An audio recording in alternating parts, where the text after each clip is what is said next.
CABO's LOS system also functions as our porthole to our correspondent lending program. Again, there are two ways to enter the LOS system. One is through the LOS report.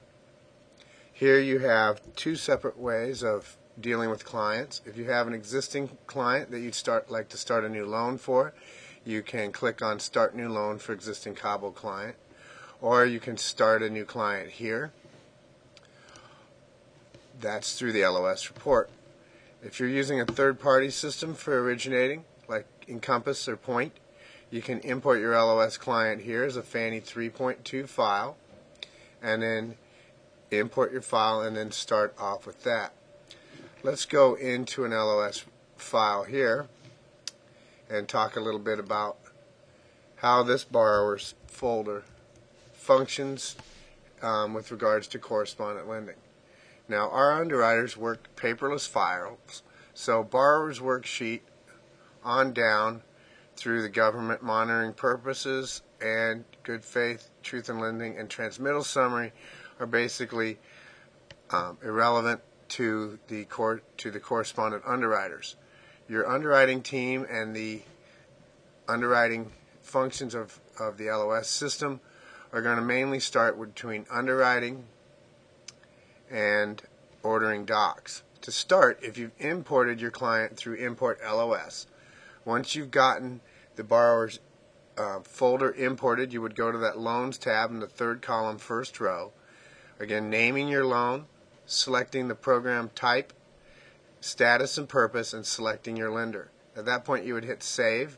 Then the trace window would pop up asking if you'd like to start a trace for that loan. Go ahead and select Yes, and you must select your processor from the trace window, or you must set your processor on the trace to proceed. Once you've set your processor and completed your trace information, go ahead and save, and then come back to your Loans tab and hit the CABO LOS button. Again, that will bring you to the CABO LOS page. You can begin uploading your files, and we upload those into the Loan Docs tab here. The underwriters, again, work paperless files, so depending on how you have your system set up, you can upload the file into each individual document heading, or you can use the PDF splitter. This tool will allow you to upload one large file and then beginning splitting it off. Page number 1 to page number 4, for example, may be your 1003, and then you would go ahead and split your document. The PDF splitter gives you an image of the document you're splitting down here, so you know what page you're working on. You can maneuver Go to Page with the drop down. It'll tell you, page 1, 2, 3, 4, 5, 6, 7, all the way through your upload. So you can maneuver that way. You can maneuver with the next tab, previous, first, and last as well. So if we did page 1 to 4 as our PDF and we split it, down here then you would get a confirmation that it's been split there. For our example here, let's say page 5, then would be our eco disclosure.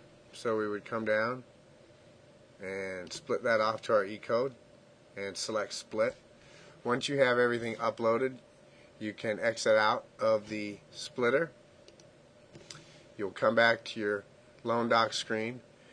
Now, when documents are uploaded into those sections, the heading turns bold and you'll have a number to the left-hand side of that.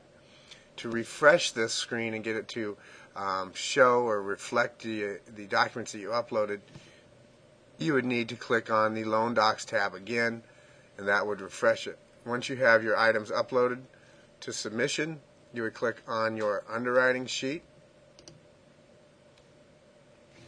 and then you would submit to underwriting. Once your loan has been conditionally approved, you would come back to your underwriting screen to clear your conditions, and that will be subject of another recording.